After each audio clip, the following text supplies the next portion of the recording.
Good evening मेरे प्यारे बच्चों। कैसे हैं आप सब? उम्मीद करते हैं आप सब स्वस्थ होंगे, मस्त होंगे और आने वाले बोर्ड एग्जाम के लिए एकदम तैयार होंगे।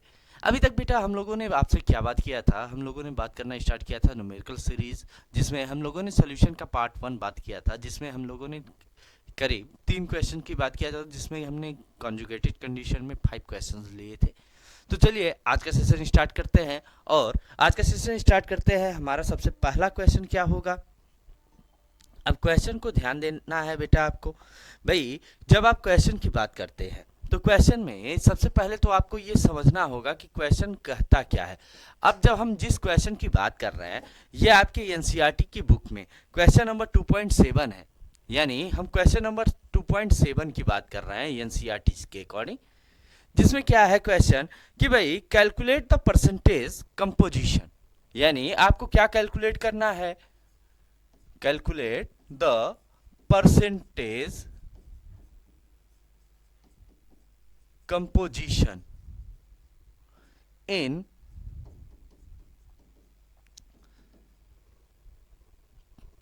300 gram of 25%। 300 ग्राम में कितना? 25% एंड 400 ग्राम ऑफ 40%।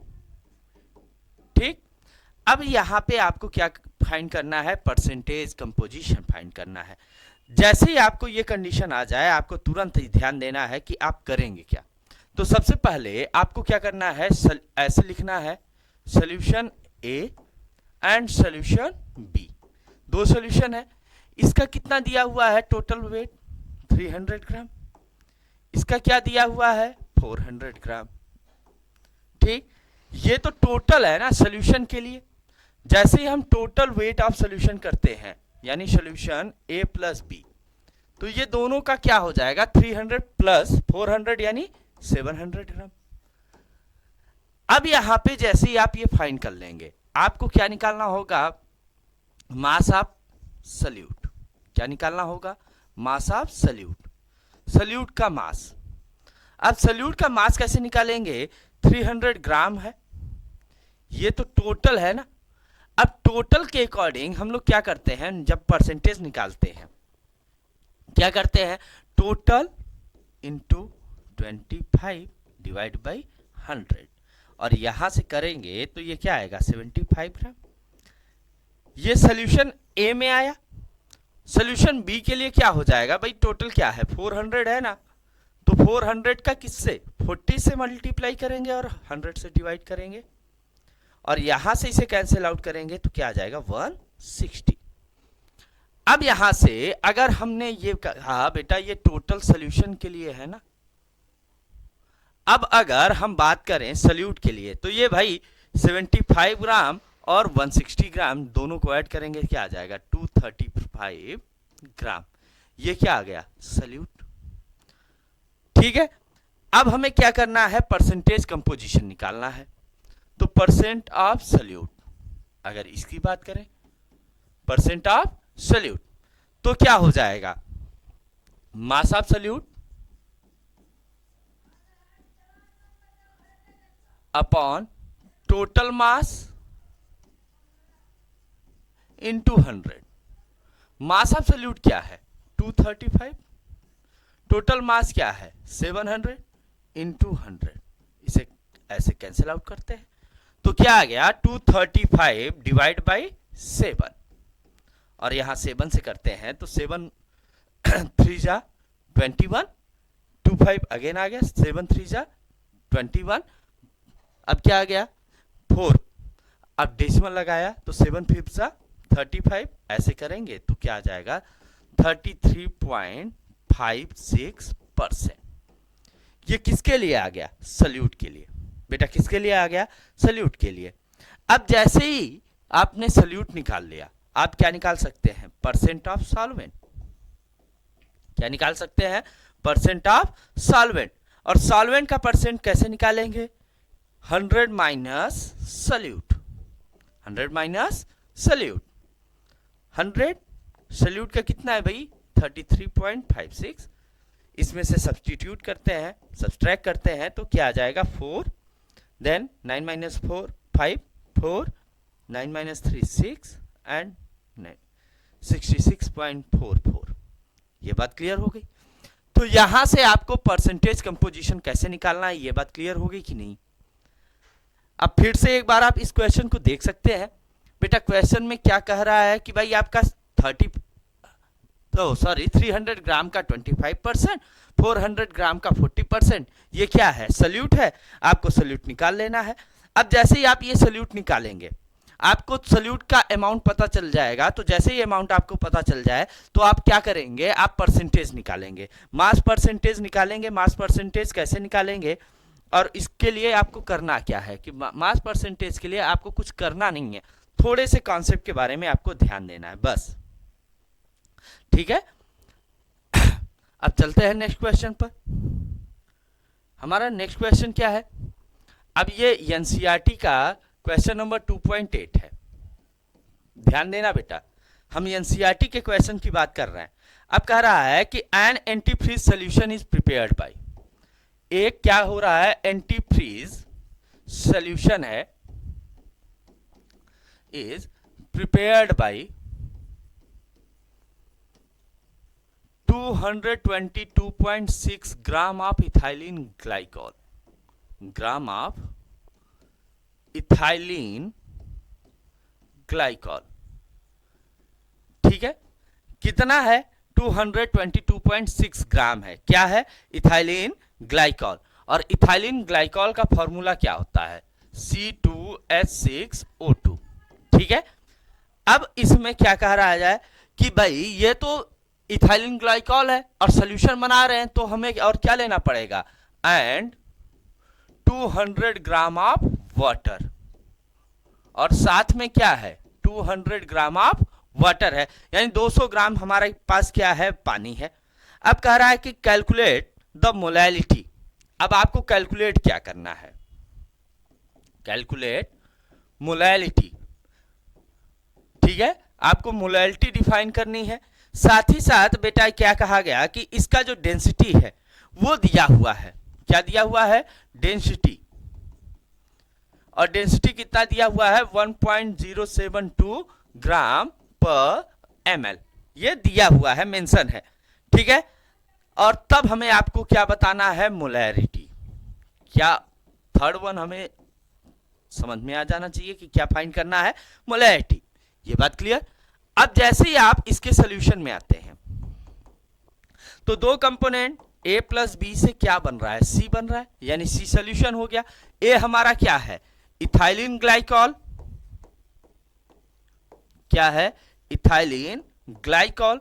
B हमारा क्या है, वाटर, और C हमारा क्या है, सोल्यूशन है।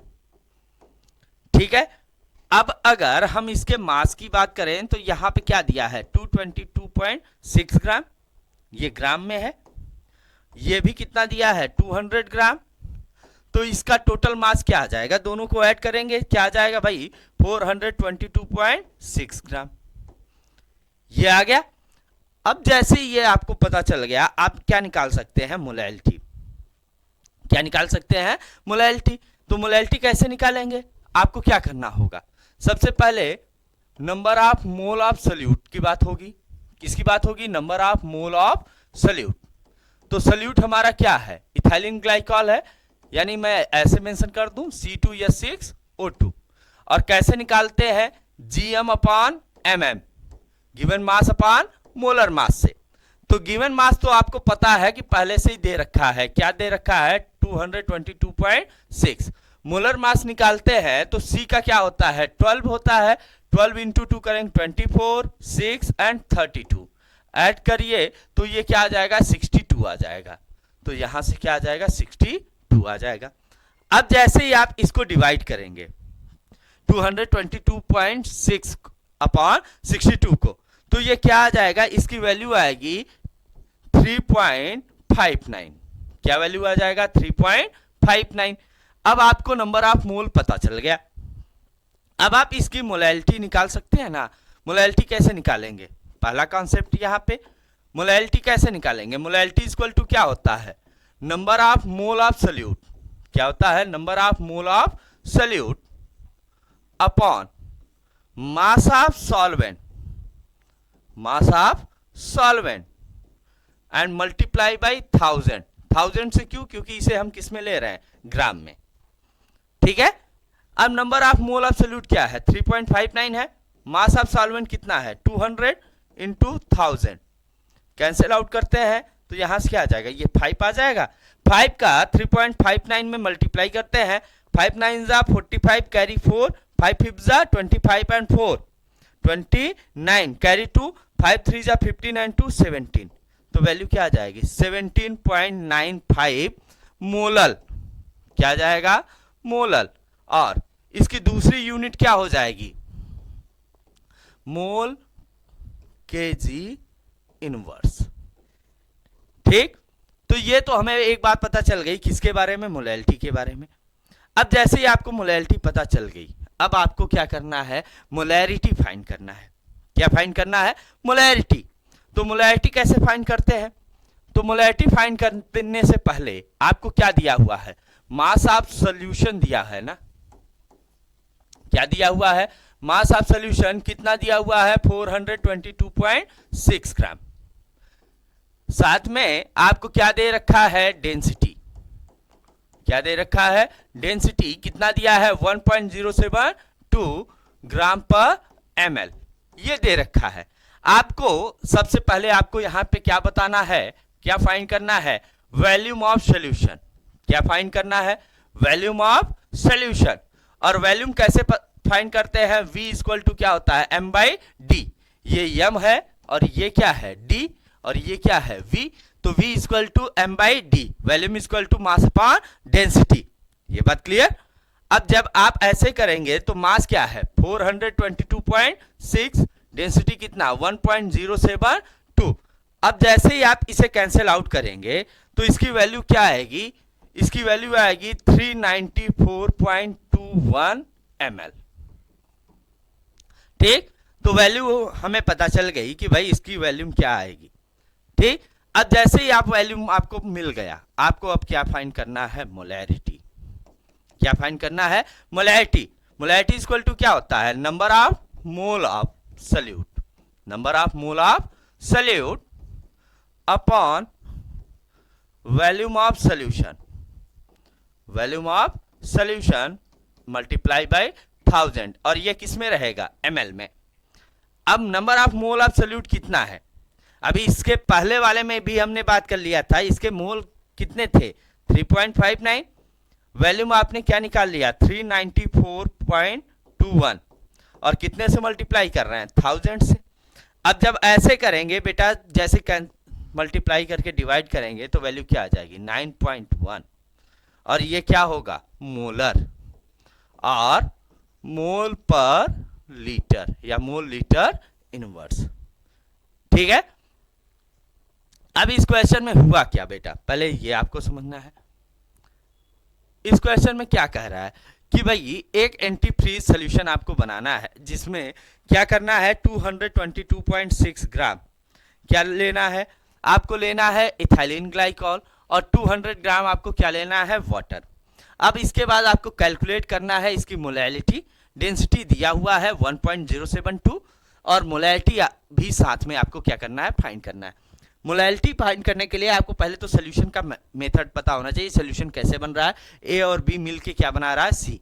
ए की वैल्यू दिया हुआ है 222.6 ग्राम, बी का क्या दिया हुआ है, 200 ग्राम, सी क्या हो जाएगा, टोटल मास हो जाएगा, दोनों को ऐड कर देंगे, वैल्यू आ जाएगी। ये बात क्लियर।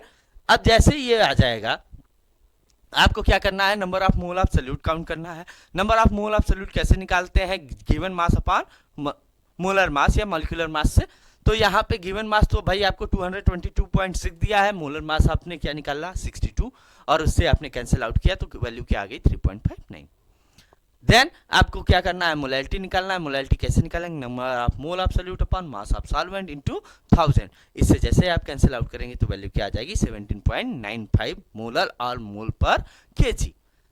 अब जब आप मोलैलिटी निकाल लेंगे, देन आपको पहले तो वॉल्यूम पता होनी चाहिए, तब आप क्या निकाल पाएंगे, मोलैलिटी।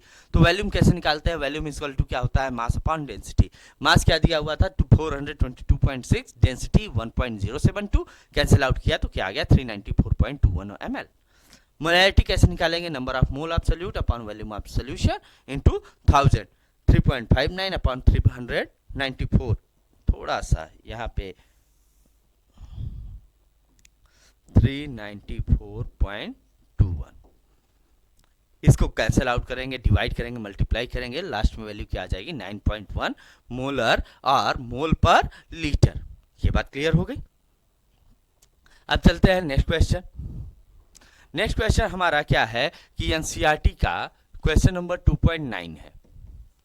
बेटा मैं क्वेश्चन नंबर बता भी रहा हूं ताकि आपको एनसीईआरटी की बुक से इसमें समझने में दिक्कत ना आए। ये बात क्लियर।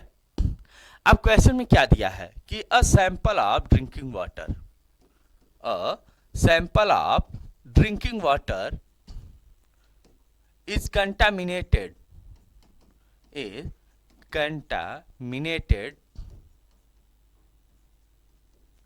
by chloroform. किससे कंटामिनेटेड हो रहा है, क्लोरोफॉर्म से, यानी क्लोरोफॉर्म क्या कर रहा है, कंटामिनेशन कर रहा है। अब कह रहा है कि सपोज इट इज कार्सिनोजन, आपको सपोज करना है, सपोज इट इज कार्सिनोजन, यानी बेटा कार्सिनोजन किसे कहते हैं, जो कैंसर कॉज कराता है। तो आपको सपोज करना है कि ये क्या करता है, कैंसर कॉज कराता है। ठीक है, the level of contamination is, the level of contamination is 15 ppm। जो लेवल है वो कितना कंटामिनेशन का लेवल है, 15 ppm। और 15 ppm है, साथ में क्या है बेटा, बाई मास, यानी जो मास है इसके अकॉर्डिंग है, ऐसा नहीं है कि अपने आप है, बाई मास है। ठीक है, अब कह रहा है कि आपको एक्सप्रेस करना है, क्या करना है, एक्सप्रेस करना है मास परसेंट, यानी आपको सबसे पहले क्या बताना है, मास परसेंट बताना है। दूसरा कॉन्सेप्ट आपको क्या बताना है, मोलैलिटी। दूसरा आपको यहां पे क्या बताना है, मोलैलिटी। ठीक है, आपको ये दो पॉइंट यहां पे बताने हैं। तो चलिए सबसे पहले क्वेश्चन पे चलते हैं। अब इसमें भी बेटा दो चीजें पूछ रहा है, एक मास परसेंट, दूसरा मोलैलिटी। तो पहले हम मास परसेंट निकालते हैं। मास परसेंट निकालने के लिए आपको क्या ध्यान रहेगा, मास परसेंट इक्वल टू क्या होता है, mass of one component upon total mass, ये एक फॉर्मूला है, और परसेंट है तो कितने से, 100 से multiply. Mass of one component यानी पीपीएम में क्या है, 15 ppm। टोटल मास पीपीएम के लिए क्या होता है कि पार्ट्स पर मिलियन के लिए क्या होता है, पर मिलियन यानी 10⁻⁶ मल्टीप्लाई बाई 100, ये हो जाएगा। जैसे ही इसे करेंगे तो इसे ऐसे लिख सकते हैं 15 इंटू 10⁻², और ये नीचे है अपर हाफ में जाएगा तो ये क्या हो गया, इनवर्स हो जाएगा, माइनस आ जाएगा। और जैसे ही आप इसे करेंगे तो इसे ऐसे लिख सकते हैं 15 इंटू 10⁻⁻⁴, क्या लिख सकते हैं, 15 इंटू 10⁻⁻⁴, ये क्या आएगा परसेंट में, क्या जाएगा परसेंट। अब अगर हो सकता है बेटा आपके बुक में ये आंसर ऐसे भी हो सकता है कि 1.5 इंटू 10⁻⁻3%। ठीक, तो आप ये देख लीजिएगा कि आप में क्या दिया हुआ है। आई थिंक आपका आंसर यही दिए रहेगा, लेकिन फिर भी आप दोनों आंसर याद रखना कि कौन सा आंसर मेंशन है। ठीक है, अब आपको ये बात पता चल गई कि भाई ये मास परसेंट इसका ये है।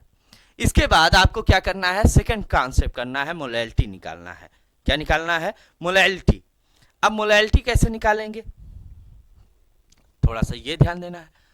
मोलैलिटी निकालने के लिए आपको क्या ध्यान देना होता है कि भाई मोलैलिटी का फॉर्मूला क्या होता है, मोल ऑफ सोल्यूट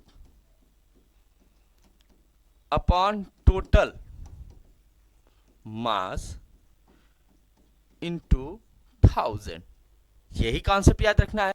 अब मोल ऑफ सोल्यूट, सोल्यूट आपका क्या है, यहां पे सोल्यूट आपका क्या है, CaCl3 क्लोरोफॉर्म है। क्लोरोफॉर्म का गिवन मास क्या है, 15 है, ये क्या है, गिवन है ना। अब आपको मॉलिक्यूलर मास निकालना है, तो मॉलिक्यूलर मास निकालेंगे तो यहां से क्या होगा, कार्बन का 12 हो जाएगा, हाइड्रोजन का 1, और क्लोरीन का क्या होता है 35.5 इंटू 3, इससे करेंगे तो 12 एंड 1 13, और यहाँ से करेंगे 106.5, टोटल ऐड करेंगे तो क्या आएगा 119.5। ये क्या आ जाएगा मोलर मास या मॉलिक्यूलर मास। अब जैसे ही आपको ये पता चल गया, आप नंबर ऑफ मोल निकाल सकते हैं ना। नंबर ऑफ मोल निकालेंगे तो क्या होगा 15/119.5, ऐसे मेंशन आप कर लीजिए। अब आपको नंबर ऑफ मोल पता चल गया, अब आपको क्या निकालना है, मोलैलिटी निकालना है। क्या निकालना है, मोलैलिटी। अब मोलैलिटी कैसे निकालेंगे, मोलैलिटी निकालने के लिए सबसे पहले तो आप क्या करें, molality equal to N/m into 1000, m या w कर सकते हैं। n की वैल्यू क्या हो गई 15/119.5 अपॉन 10⁻⁶, और यहाँ पे क्या हो जाएगा 10⁻³ हो जाएगा। इसे करेंगे तो यहाँ से 15/119.5, यहाँ पे क्या होगा 10⁻³ इंटू 10⁻⁻⁶, यहाँ से वैल्यू क्या आ जाएगा 15/119.5, वैल्यू क्या आ जाएगा 10⁻⁻3। अब इसे कैंसिल आउट करते हैं थोड़ा सा 119.5 है, या इसे ऐसे कर लें, और ये 150 0.01 1195 10 - 5 5 9 - 9 0 4 - 1 3, यहाँ पे 0 0 आ गया। 11 2 जा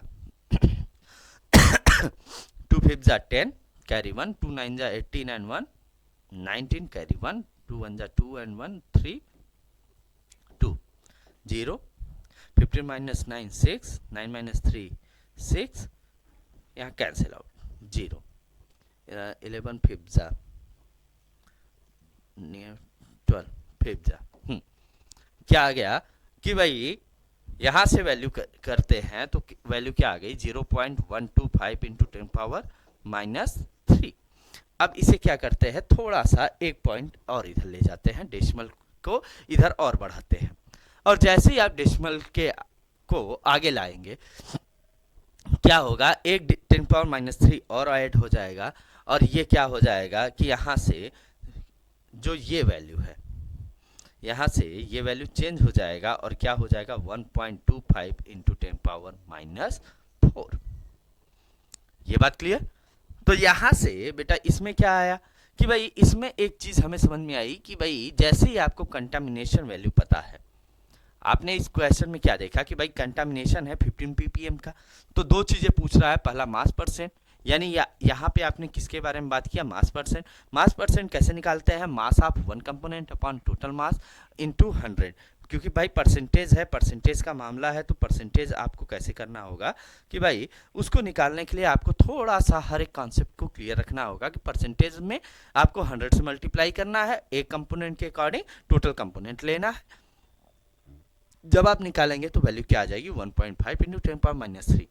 जैसे ही आप नेक्स्ट क्वेश्चन में जाएंगे, नेक्स्ट क्वेश्चन में या जो बी पार्ट है, यहाँ पे मैं थोड़ा सा इसे बी पार्ट में कहता हूँ।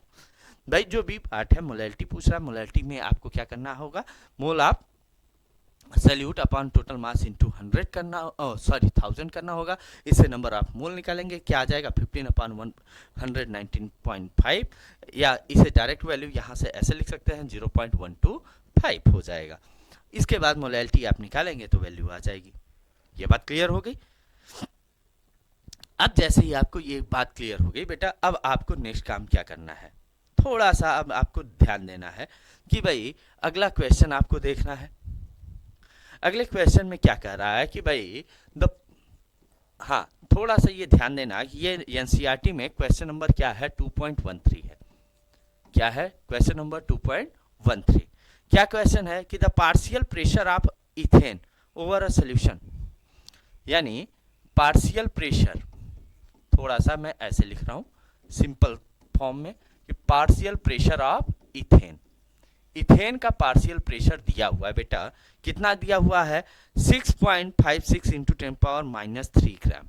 क्या दिया हुआ है 6.56 इंटू 10⁻³ ग्राम। ये मास के लिए कितना दिया हुआ है 1 बार, ये 1 बार, यानी इतना ये मास है इथेन का, उसके लिए कितना है 1 बार है। अगर यही सोल्यूशन क्या कर जाए बेटा, इफ सोल्यूशन कंटेनिंग इथेन कितना हो जाए 5.00, क्या हो जाए 5.00 into 10⁻⁻² gram, then its partial pressure is, यानी P को आपको क्या करना है, कैलकुलेट करना है। अब बेटा इसका जो एनसीईआरटी में आंसर है बेटा वही थोड़ा सा गलत है।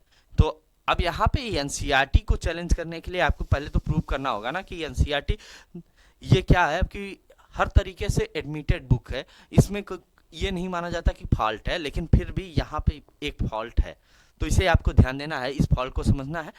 आपको क्या करना है, आपको पार्शियल प्रेशर कॉन्सेप्ट याद रहना चाहिए। किसका, पार्शियल प्रेशर कॉन्सेप्ट। तो पार्शियल प्रेशर कॉन्सेप्ट के लिए आपको हेनरी लॉ याद आना चाहिए।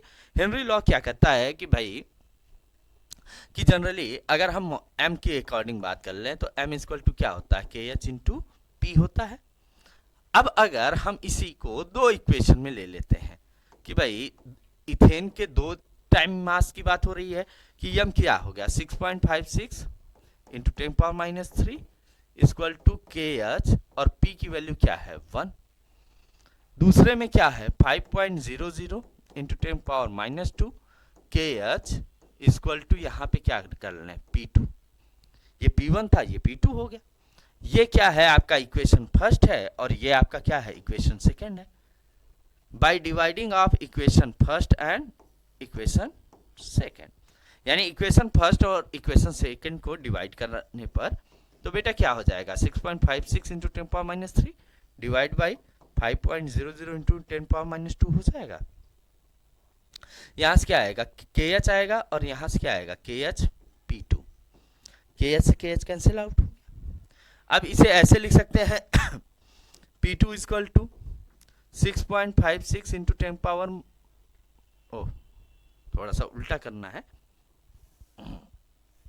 P2 इक्वल टू क्या हो जाएगा 5.00 इंटू 10⁻² अपॉन 6.56 इंटू 10⁻³ -3 है, ये अपर हाफ में जाएगा, क्या हो जाएगा P2 equal to 5.00 into 10⁻² upon 6.56 into 10⁻³ ये अपर हाफ में जाएगा, क्या हो जाएगा प्लस हो जाएगा।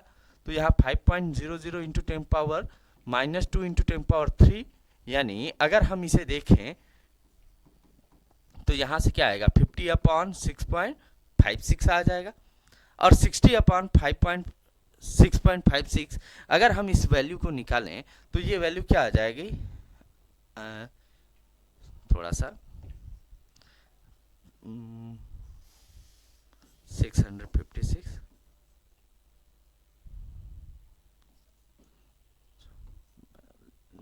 4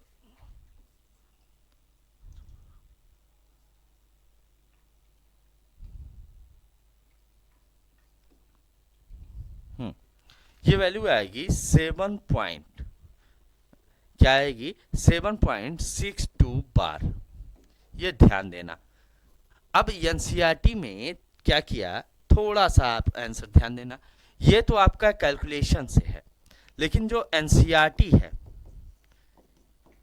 एनसीईआरटी क्या आंसर देता है 0.762 बार। अगर एनसीईआरटी के आंसर को ले तब हमें बस सिंपल सा एक बात ध्यान देना है कि जो आपको 5.00 इंटू 10⁻² दिया हुआ है इसे आपको ये ना लेके आपको क्या लेना होगा 5.00 इंटू 10⁻³ लेना होगा। ये एनसीईआरटी के अकॉर्डिंग होगा, लेकिन अगर आपने ये जो एनसीईआरटी में क्वेश्चन प्रिंटेड है उसके अकॉर्डिंग आंसर क्या होगा ये होगा, लेकिन जो एनसीईआरटी के में आंसर आ रहा है उसके अकॉर्डिंग क्या होगा ये होगा। ठीक है, यानी आपको यहाँ पे दो चीजें ध्यान देनी है कि आपको क्वेश्चन के साथ उसका आंसर भी ध्यान देना है कि क्या आंसर आने की संभावना है। ये बात क्लियर है?